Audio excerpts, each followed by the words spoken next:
辉宝没抓稳，一头栽在了小床上。辉宝这个操作都给圣西姨母吓坏了，脸上秒红温，急忙伸手对辉宝说抱歉，表示自己没有注意到辉宝是自己的错。而此时圣西姨母手下的瑞宝还在不断的调皮，而辉宝走到姨母身边，表示自己没事儿。这两个娃了就是难带些。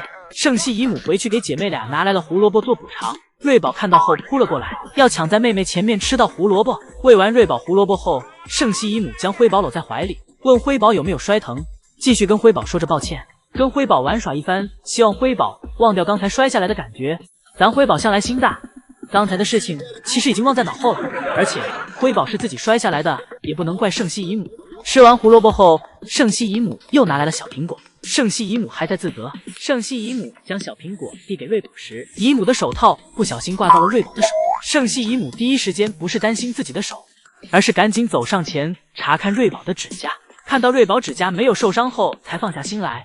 之后圣西姨母又将另一块窝头喂给了辉宝，喂完辉宝，姨母又折返回来给瑞宝检查了一下。这两件事情虽小，但圣西姨母的性格跟宋3岁一样，平时大大咧咧的，但是都是心思细腻的人，恐怕姨母为此会内疚一天。宝此时的房间宛如一片竹林，里面是爱宝和瑞宝、辉宝昨晚的战斗成果，而护栏前面的竹子是今天早上爷爷搬来的新竹子。不仅这个房间这样，另外一个房间也是如此。此时瑞宝已经吃撑了，正惬意的躺在竹子堆里，小肚子吃得白胖白胖的，直到看到爷爷来了，这才起来活动了活动。没一会儿，辉宝这里又开始整活，对着爷爷就撅起了屁股，开始铲青团。姐妹俩铲青团还有分工排队，辉宝刚铲完，瑞宝接上了，只不过瑞宝是躺着铲的，这样铲青团或许更舒服。宝家吃饱饭后就到了上班时间了，这时江爷爷还不知道一会儿要发生什么。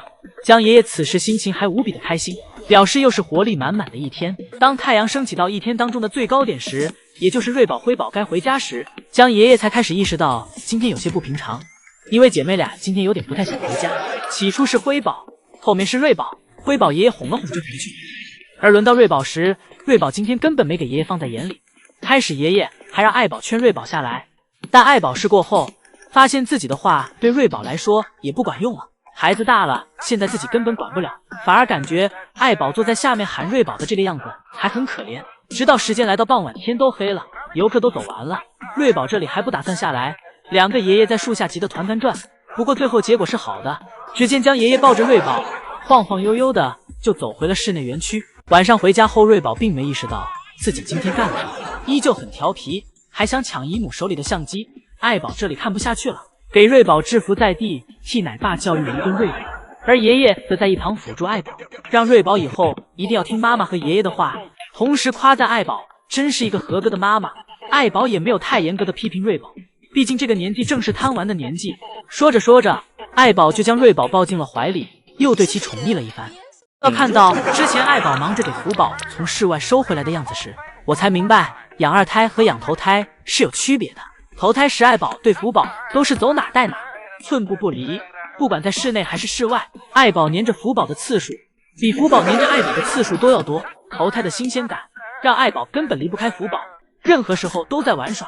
有时候调皮的不一定是福宝，也有可能是爱宝。看爱宝打了福宝一巴掌转头就跑的样子，简直比福宝还要可爱，还不小心一脚踩空了。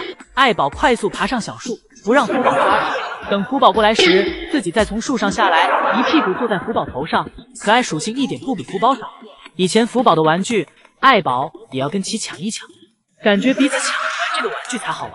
而现在二胎了，直接丢给奶爸。孩子在室外不回家，爱宝都不想管了，因为爱宝懂得了，不管孩子怎么样，反正都有奶爸，只要自己每天给瑞宝、辉宝按时喂奶就可以了。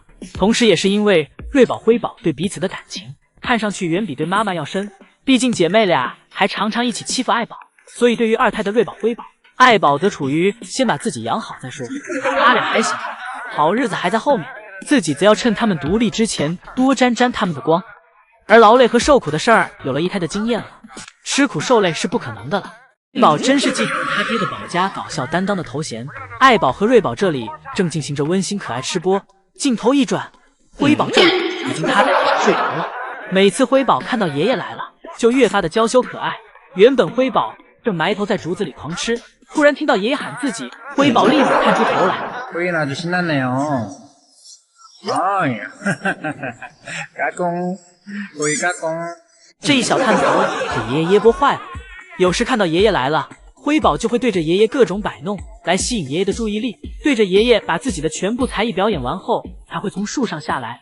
不过下来树后，爷爷的彩虹屁还不能停，因为一停辉宝就不走，必须一直夸辉宝才会一直走。搞笑基因不单从乐宝那里来，有时爷爷们的行为，瑞宝、辉宝也会去学。例如，当别人正吃饭呢，将爷爷却在竹子里还找起了瑞宝、辉宝的青团。一家子搞笑基因将爷爷夸瑞宝、辉宝的青团小小可爱，将爷爷这见着什么都要夸一夸的习惯，真是越发严重了。姐妹俩吃完饭，排排坐在栅栏前，挨个享受爷爷的僵尸按摩。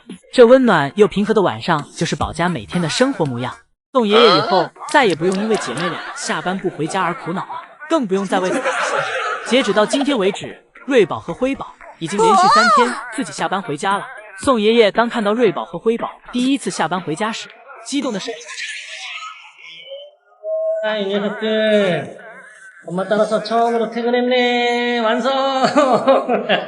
同时，宋爷爷还不忘感谢爱宝。宋爷爷表示是最近自己的腰不舒服，爱宝感觉出来了，所以帮自己把姐妹俩都带了回来。 송바오 허리가 너무 아파서 오늘 아이바오 힘을 빌렸습니다. 잘했어. 고마워 아이바오.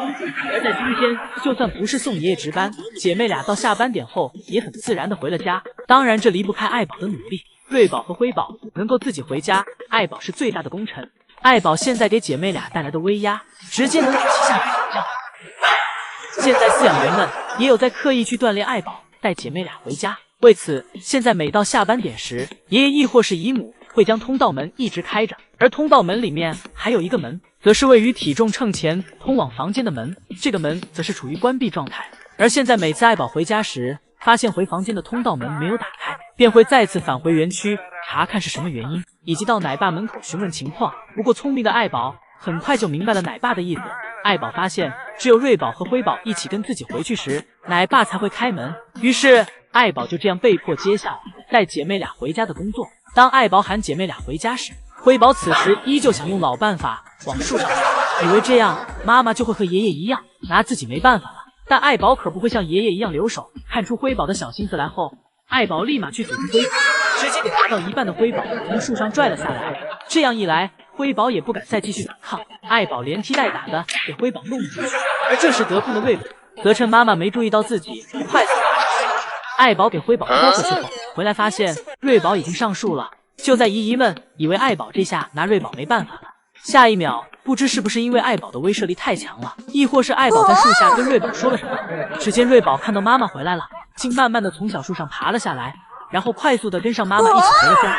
爱宝拿捏姐妹俩确实要比爷爷们轻松许多，而想必有了爱宝的这番教育，以后宋爷爷就不用再上树摘熊了。